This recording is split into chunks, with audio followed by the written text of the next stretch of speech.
오늘은 이상한 질문으로 말씀을 시작해 볼까 합니다. 여러분, 밥 먹기 전에 기도하시나요? 밥 먹기 전에 기도한다면 티 나게 하시나요? 눈만 살짝 감았다가 뜨는 거 아니죠? 혹은 집에서는 밥 먹기 전에 기도하고 집 바깥에 나가서 친구들하고 밥 먹거나 학교에서 밥 먹을 때는 기도 안 하고 그러는 건 아니시죠? 아니면 이런 경우도 있을 수 있겠습니다. 너무 맛있는 게 눈앞에 있어가지고 맛있겠다 하고 입에 집어넣어서 한 입, 두 입, 세 입 씹었다가 갑자기 기도 안 했다. 하나님 아버지, 이렇게 밥 먹다가 기도해 본 경험도 아마 있을지도 모르겠습니다. 제가 중학교 1학년 시절 저희 교회 선생님은 장로님이셨어요. 신 장로님이셨는데 신 장로님께서는 되게 특이한 버릇을 갖고 계셨습니다. 항상 밥 먹기 전에 기도하실 때 식판이나 아니면 그릇이나 이거를 손으로 꽉 붙잡고 기도를 하시는 거예요. 하나님 아버지, 이렇게. 왜 그러느냐? 이 장로님께서 군대에서 밥 먹기 전에 기도를 하셨대요. 근데 밥 먹기 전에 기도하기 위해서 눈을 감지 않겠습니까? 눈을 감고 있는 동안 주변에 있는 군인 선임들이나 혹은 동기들이 반찬을 다 집어갔대요. 그래가지고 그 반찬을 못 가져가게 하려고 이렇게 식판을 잡고 기도하는 버릇이 생겼다고 하시더라고요. 밥 먹기 전에 기도하는 것, 분명 교회 다니는 사람의 중요한 특징 중에 하나가 될 수 있을 것 같습니다. 한 번에 딱 보이잖아요? 여러분은 교회 다니는 티가 나는 사람입니까? 사람들이 여러분이 교회 다닌다는 사실, 예배를 드린다는 사실을 알고 있나요? 만약 모르고 있다면 여러분 주변 사람들이 여러분이 교회 다니고 있다는 사실을 알아도 괜찮겠습니까? 더 나아가서 아까 그 장로님처럼 교회 다닌다는 사실만으로 밥 먹을 때 편하게 기도도 못하고 식판을 붙잡고 기도해야 하는 그런, 어떻게 보면 손해보는 상황인 거잖아요? 특이한 삶을 살아야 하는 거고, 그런 상황 속에서도 여러분 교회를 사랑하시겠습니까? 교회 다니는 것을 자랑하실 수 있겠습니까?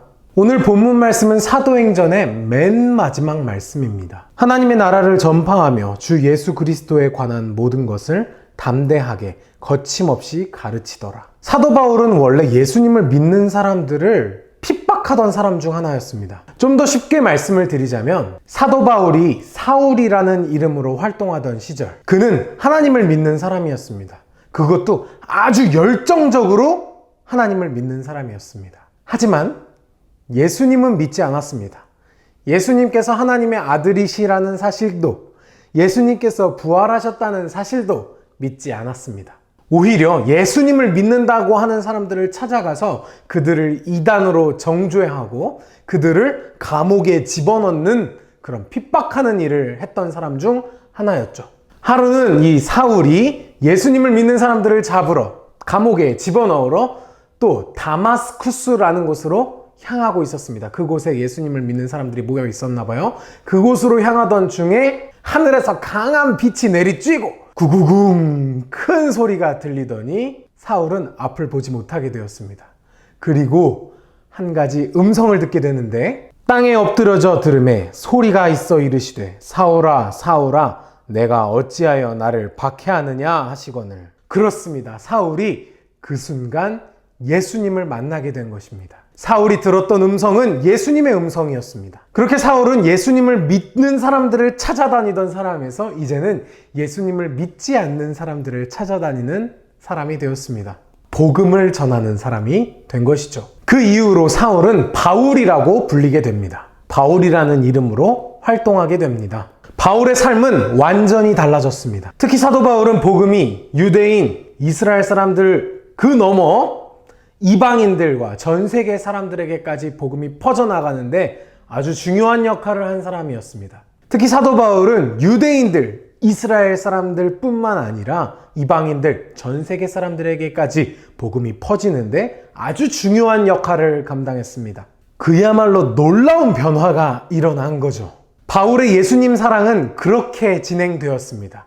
그리고 바울의 예수님 사랑은 곧 교회의 사랑으로 이어졌습니다. 사도 바울은 교회를 그리스도의 몸이라고 생각했습니다. 너희는 그리스도의 몸이요 지체의 각 부분이라. 그래서 사도 바울은 복음을 전하는 곳곳마다 교회를 세웠고, 그리고 그 교회를 떠나서도 감옥에 갇혀서도 그 교회를 걱정하고 사랑하는 마음으로 편지를 계속해서 써서 보냈습니다. 그게 바로 신약의 수많은 서신서들이죠. 고린도 전후서, 갈라디아서, 빌립보서, 빌레몬서, 데살로니가 전후서, 디모데 전후서, 디도서 뭐 등등 더 많은데 이 모든 편지들의 내용과 주제를 요약하자면 딱 두 가지로 이을 수 있을 것 같습니다. 첫 번째, 예수님 사랑. 두 번째, 교회 사랑. 여러분은 교회를 사랑하시나요? 교회를 사랑한다는 것은 교회의 건물을 사랑한다는 것이 아닙니다. 혹은 교회의 모임을 사랑한다는 것이 아닙니다. 교회를 사랑한다는 것은 교회의 머리이신 예수님과 또 그의 몸인 교회의 구성원들을 사랑하는 것을 의미합니다. 중요한 것은 이것입니다. 바로 교회는 그저 건물이 아니라는 것. 우리가 지금 흩어져서 온라인 예배를 드릴 수 있는 것도 바로 이 때문입니다. 우리가 예수님의 몸이기 때문이고 또 우리가 곧 교회이기 때문입니다. 하지만 우리가 사회적 거리두기가 축소된다면 다시 교회로 모여야 하는 이유도 여기에 있습니다. 우리는 교회이자 그리스도의 몸입니다. 우리는 다른 몸의 지체들과 서로 떨어져 있을 수 없습니다. 손과 발이 떨어져 있을 수 없고 눈과 귀가 떨어져 있으면 안 됩니다. 몸의 여러 지체들이 한 몸을 이루어갈 때 비로소 의미가 있습니다. 사도 바울이 하나님의 나라를 전파하고 예수님에 관한 것을 거침없이 담대하게 선포한 것은 예수님을 사랑하는 마음 때문이었고 또한 교회를 사랑하는 마음 때문이었습니다. 마지막으로 한 번 더 묻겠습니다. 여러분, 교회를 사랑하십니까? 저는 여러분께 지금 예수님을 사랑하냐고 묻고 있는 것입니다. 예수님을 사랑하면서 교회를 사랑하지 않을 순 없습니다. 예수님과 교회는 머리와 몸의 관계로 붙어 있는 관계이거든요.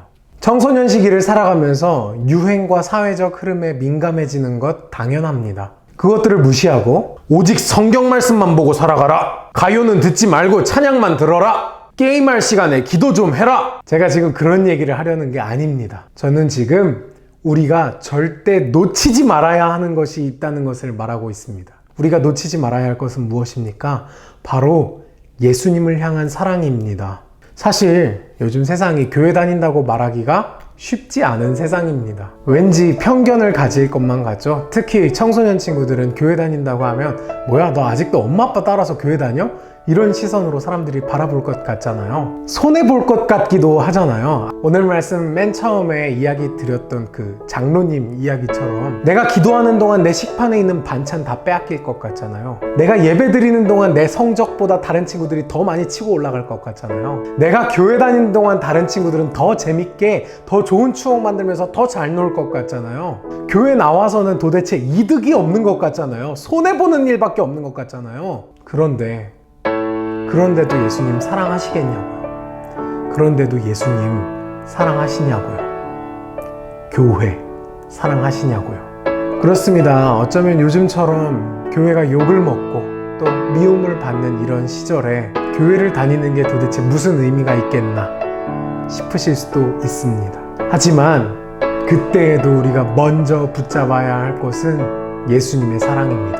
왜냐하면 예수님의 사랑이 그 어떤 순간에도 우리를 붙잡고 계셨고 놓치지 않으셨기 때문입니다.